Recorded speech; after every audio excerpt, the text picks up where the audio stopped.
Character cake naman tayo for today's video. Mga mi, tara na G! Ilang araw din tayong hindi nakapag-voice over dahil sa sobrang busy at may times na medyo tinatamad tayo at feeling natin gusto natin muna ng tahimik na buhay. Pero eto, ready na ulit tayo na mag-voice over and hopefully makapag-post tayo kahit almost every other day lang pagka nagka-oras tayo. Dahil napakarami kong nakatambak na napaka-interesting videos para sa inyo kaya abangan nyo yan. Amazing! Hindi ko alam kung ano ang normal or usual na tawag sa mga cakes na ganito. Pero sa akin, sa aking business, ang tawag ko dito ay character cakes. Ang order ni customer ay si cinnamon roll and ang cake na ito ay surprise birthday cake niya para sa kanyang girlfriend. Amazing, diba? Medyo challenging lang ang pagpapakinis ng cake na ito kasi kung makikita ninyo, pa-oval siya sa taas or pa-oblong siya kasi dapat ito parang si cinnamon roll siya. Pero pa-oblong lang siya, simple lang siya. Hindi siya yung as in shape ni cinnamon roll. Ganun kasi yung sinend sa atin ni customer. Actually, ibang character yung sinend sa atin ni customer so ginawa lang natin siyang cinnamon roll. Naghanap na lang ako ng ibang mapaggagayahan. So gumamit tayo ng iba't ibang klaseng pagpapakinis dyan. Merong plastic scraper, merong itong acetate film, meron ding spatula. And yan, ganyan yung gumana sa akin.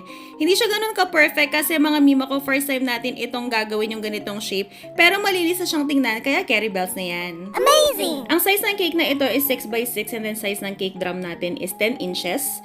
And kung makikita ninyo, nakausot siya sa may bandang likod kasi meron yan dedication na pinapalagay si customer sa may harapan ng ating cake. Ayan. So kung makikita ninyo, kahit na hindi pa tayo ganun ka-expert sa mga character cakes, sobrang napapakinis na natin siya. Paano ba naman kasi ACC whipping cream ang gamit natin? Napakadali talaga niyang i-manage. Basta maayos ang pagkakamix mo. Naku, for the gold talaga yan. Ayan, kung makikita ninyo, yung color blue, yan yung pinakadamit ni cinnamon roll natin. And then itong nilalagay natin, yung tenga ni cinnamon roll. So ACC whipping cream yung ginagamit natin, gaya ng sabi ko, dahil napakadali niyang gamitin.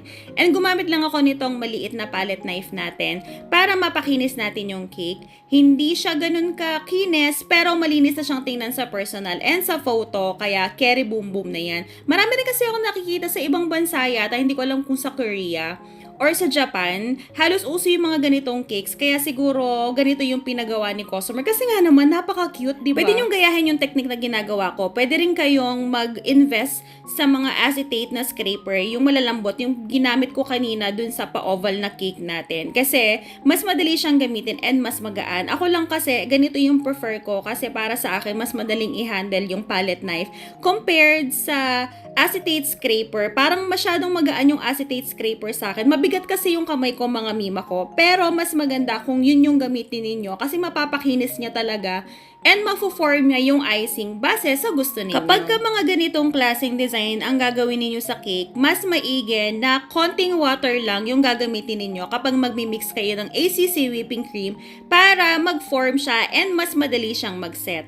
Kapag kasi naparami ninyo yung water, medyo magiging runny siya or medyo mahirap siyang patayuin, hindi siya ganun kaganda. So, ako kasi kapag ka nagmi-mix ako ng icing, tinitingnan ko muna kung ano yung mga cake orders ko and doon ko binabase kung gano'ng karaming water. Kung itatanong nyo sa akin kung ilang cups, gano'ng karami yung water, actually mga mima ko, hindi ko masasagot yan kasi hindi ako nagme-measure ng water kapag nagmi-mix ako ng ACC whipping cream.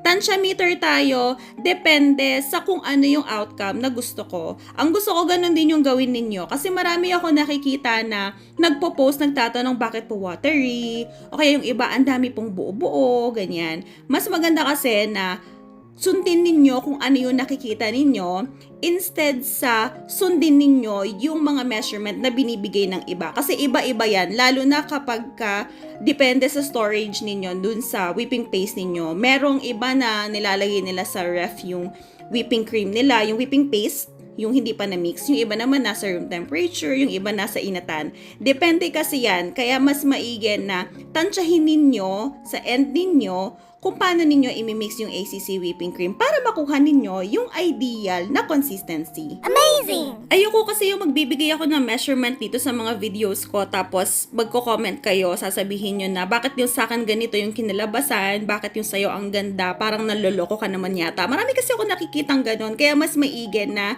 based on experience yan, kayo ang mag-set ng mga measurements ninyo. Ayan. Kumbaga yung mga vlogs na pinopost ko and yung mga tips and tutorial ay gawin ninyong parang basihan ninyo sa mga gagawin ninyo. Pero syempre, kapag recipe, lalagyan natin ng mga measurements yan. And hindi natin yan dadayain and hindi natin i-edit kung paano natin siyang ginawa. Ganun natin yan ipopost. At marami tayong ipopost sa mga recipe very soon gamit ang Pilmico flour. Nako mga mima ko, kung ako sa inyo, magsuswitch na ako sa Pilmico flour kasi napaka-amazing talaga niyan. And yun din ang gamit nating harina sa lahat ng mga cakes and cupcakes natin. Anyway, ayan, kung nakikita ninyo, nalagay na natin yung ribbon na cinnamon roll sa taas, yung color pink. And then ito, nilalagay na natin yung mata ni cinnamon roll. And kung napansin ninyo, gaya ng lagi kong sinasabi kapag gumagawa tayo ng mga art cakes or nagpapatong tayo ng mga kulay sa pinaka-base cake natin, naglalagay muna tayo ng first coating natin which is same color ng base cake natin or color white para hindi mag-bleed or mag-stain yung mga colors ng ating mga design sa cakes. At ito na ang final result! Wow! Pinalagyan rin para ni customer ng real cherries ang cupcakes and cake natin. O diba, ang shala ng cake natin, napakasarap tingnan sa mga mata. And that's it for today. See you on our next video. Bye!